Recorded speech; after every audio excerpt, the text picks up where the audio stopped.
Hey, what's up out there, everybody? Thanks for stopping by the channel. I hope everyone's doing fantastic out there. Today, we're going to talk about this new Hulu original film. It's written and directed by Jason Orley. It's called Big Time Adolescence. It stars Pete Davidson and Griffin Gluck, and this is the story of friendship, a very unique friendship between high schooler Monroe and his older sister's ex-boyfriend Zeke. This movie explores their connection to one another as Monroe looks up to the older Zeke, and it also captures the destructive ramifications of misguidance that kind of starts as harmless and grows to be life-impacting for young Monroe. So let's get into this dramatic comedy and see what it delivers.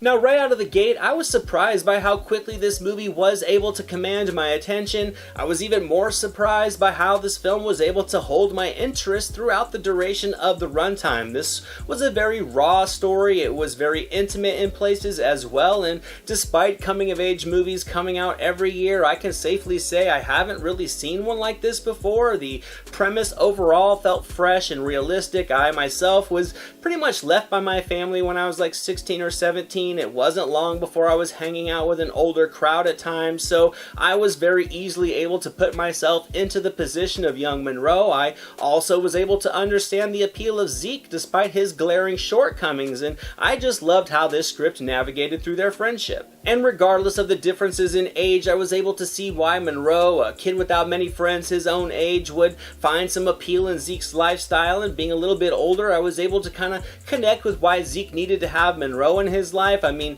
Monroe needed someone to look up to, Zeke needed someone to look up to him, and they both very subtly and unknowingly served those needs throughout their friendship. I think both of these characters were in a much different place at the end of the movie than they were from the beginning. I would say much more so for Monroe, who throughout this film is thrown into many situations that test his ethics of right and wrong. It really many times forces him to determine what direction he wants to take his life. That facet of the movie is what had me locked in. It was compelling to see the growth of the characters. It kept me engaged from one scene to the next. I think this movie is able to hit with a dramatic punch without ever feeling melodramatic. And like I said, it's just a very raw film. It doesn't feel like it's telling you a story as much as it feels like it's giving you an inside look into the lives of real people, which I really appreciated and I connected with. I think the high school personalities weren't exaggerated. The script doesn't try to beat you over the head with a message through a lot of heavy-handed dialogue. I thought overall the writing was relatively smooth. It gives the impression of almost being ad-libbed conversation between the characters. It results in just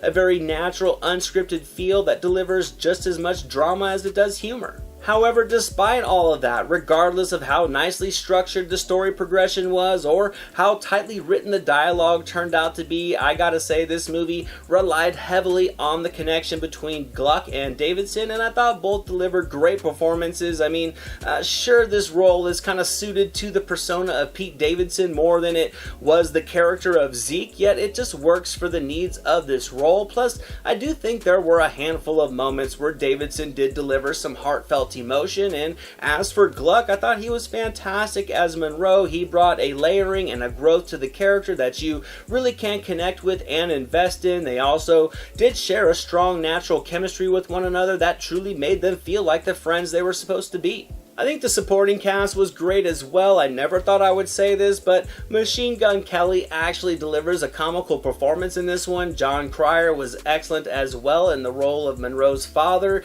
The musical scoring really adds a great vibe to the story and the movie as well, and overall, this was a much more engaging movie than I was expecting it to be, and I'm going to give Big Time Adolescence 90% on the meter. It was a simple movie that delivers an interesting, heartwarming story of friendship and internal growth. It's going to grab on your heartstrings. It's going to make you laugh, and with Gluck and Davidson forming an unlikely duo, the result is fresh, it's creative, it's authentic, and certainly worth checking out.